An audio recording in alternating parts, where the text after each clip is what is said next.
ہم جب حضور صلی اللہ علیہ وسلم کی بات کرتے ہیں اور ان کی زندگی کی بات کرتے ہیں تو کبھی ہمیں یہ سوچنا چاہیے کہ ان نے جس مشکل سے زندگی گزاری اور جس طرح ان نے ہمارے تک اسلام پہنچایا، تو پھر ان آل ہز لائف، اور آپ نے پڑھا ہوگا کہ کتنی مشکل ان کی زندگی گزری، لیکن پھر بھی جب حضرت عائشہ نے ان سے پوچھا کہ آپ کا سب سے مشکل the worst day of your life کون سا تھا، اور ڈسپائٹ اتنے ڈیفیکلٹ چیزوں سے ان نے کہا کہ جس دن وہ طائف گئے تھے. اب آپ سب کو پتا ہوگا طائف کا انسیڈنٹ، لیکن اگر آپ اس کی ڈیٹیلز پڑھیں تو رونا آ جاتا ہے کہ ہمارے پیارے نبی صلی اللہ علیہ وسلم نے کیا اس دن برداشت کیا جو ان کے ساتھ ہوا. تو اگر میں آپ کو تھوڑا سا اس کا بتاؤں کہ وہ طائف گئے کیوں تھے، ان کو یہ میں نے پورا لیکچر سنا اس پہ کہ ان کو خواب آیا تھا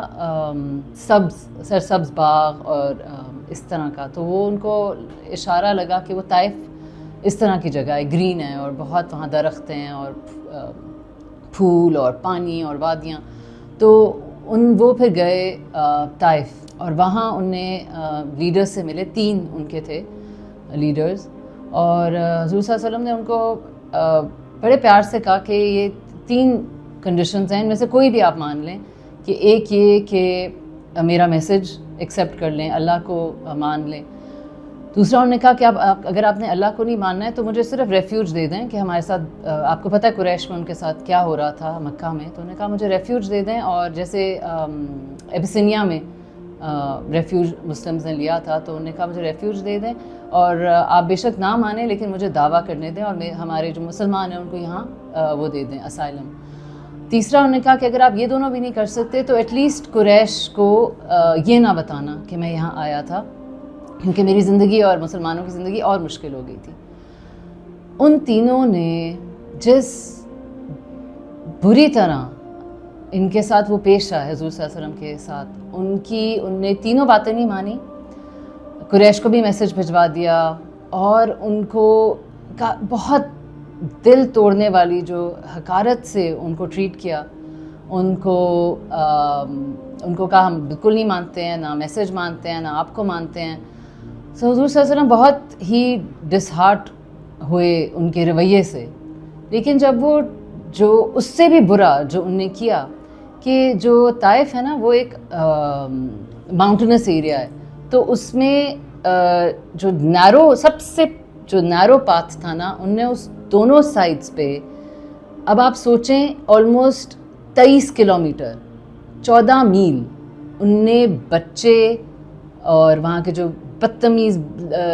لفنگے اس طرح کے لوگوں کو ان نے لائن اپ کیا اس جگہ، اور اتنی سی جگہ بیچ میں چھوڑی جہاں سے حضور صلی اللہ علیہ وسلم گزر سکتے تھے، اور ان لوگوں نے ان کو پتھر مارے، ان کو برا بلا کہا، ان کو رونا آتا ہے جو ان کے ساتھ ہوا. لیکن اور آپ یہ سوچیں کہ وہ 23 کلومیٹر حضور صلی اللہ علیہ وسلم کو چلنا پڑا ادھر سے، کیونکہ وہ ماؤنٹینس ایریا ہے، وہ ایسا بھاگ بھی نہیں سکتے تھے کیونکہ وہ اس کی ٹرین ایسی ہے. وہ ان کو کتنا ٹائم لگا ہوگا، وہ 23 کلومیٹرز گزر کے وہاں پہنچنا باہر اس کے، کہ ان کے صلی اللہ علیہ وسلم کے پاؤں میں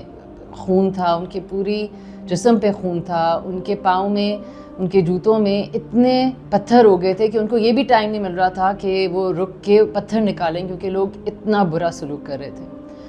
یہ حضور صلی اللہ علیہ وسلم کا زندگی کا، وہ کہتے ہیں میرا worst day in his life تھا.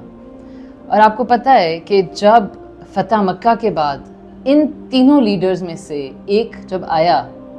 اپنی بیعت لینے اور ایکسیپٹ کرنے اسلام، حضور صلی اللہ علیہ وسلم نے اس کو کچھ بھی نہیں کہا، یہ تک یاد نہیں کرایا کہ تم نے میرے ساتھ کیا کیا تھا. تو یہ ہے ہمارا ریلیجن، یہ ہے ہمارے پیارے رسول صلی اللہ علیہ وسلم.